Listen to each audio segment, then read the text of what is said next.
Okay, so while I'm letting the first coat dry, what I'm gonna do is I'm gonna address the metal.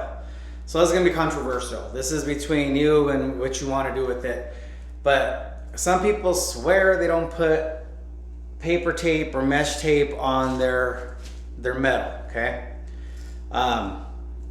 If it's a big job commercial, we're putting paper tape on them, okay? Depending on what the foreman says, we might just run mesh tape, but we never not put nothing, if that makes sense, okay? So what I've come across, I realize that a lot of residential tapers, it saves them a little bit of time because they're not putting anything on there, right? But what happens is after time with the house shifting, with weather, with whatever, they always crack. They just crack. So you'll see that real thin hairline crack down your metal. Again, it's around the corners of things. So precautionary, I just always put a little bit of mesh tape. It's real easy, it's self-adhesive. It's gonna go the same way whether it's bullnose or square because you're putting it right on the outside of the metal. Oh, I don't have any pieces to show you, but okay. So here's a scrap piece, right? So what you're gonna do is you're gonna stay off of that ridge and you're just gonna put the mesh tape right at the edge of it. And then obviously this is the drywall right here. And you're just gonna put it right there.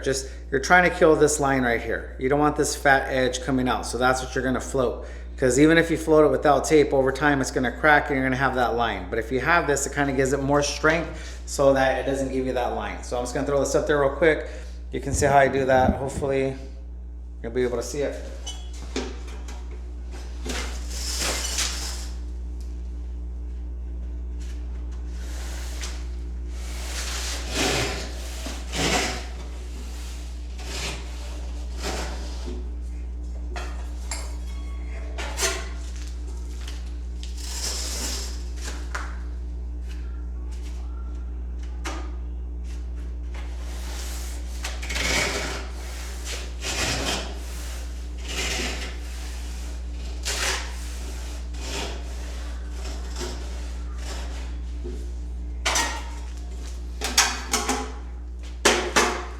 Now where my corners meet at the top,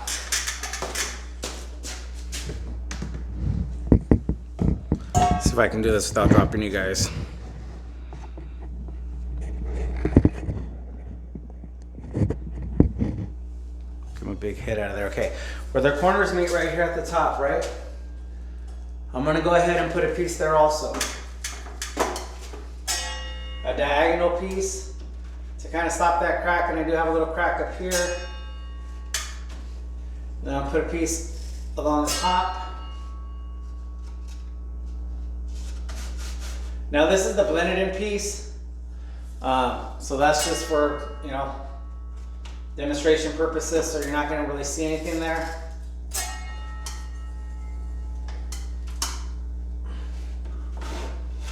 And even though it's self-adhesive, depending on how quick I'm gonna get back to it, I'm just gonna put a little dab of mud on there so I don't lose it, right?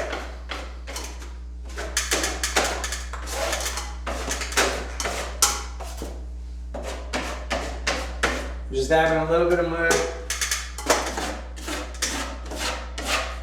so that way it stays in place until I'm ready to come back and hit it or coat it.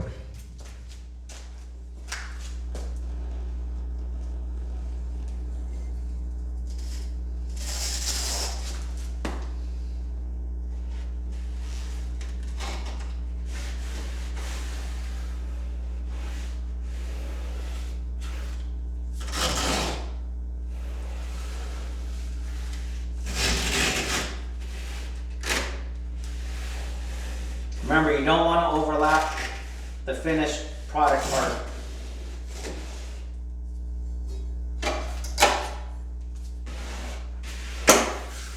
And you don't want any blisters in your mesh tape where you have some bubbles or wrinkles or anything like that.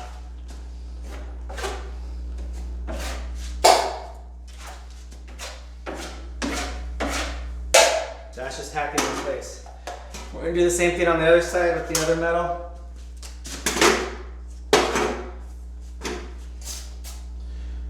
So down here you can't see it, but I have a little blister that's actually, it's a good example.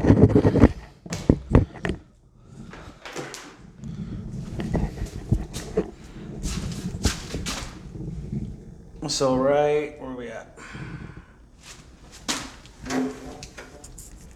Put my thumb down here, okay. So right here, there's a gap because there's no mud there. So there's no mud, so that's gonna come loose. So I'm gonna have to pack some mud behind there.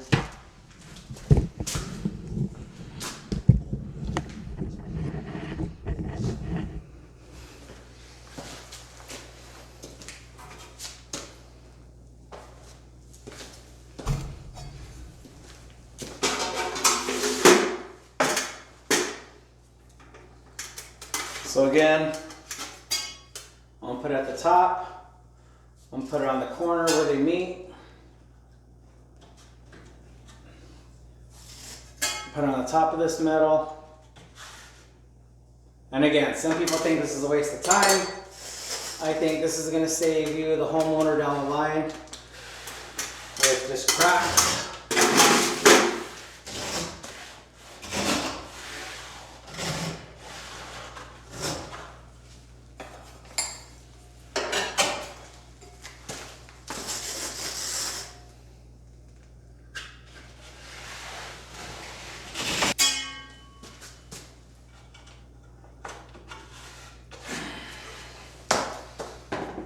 And then I'm just going to tack it again.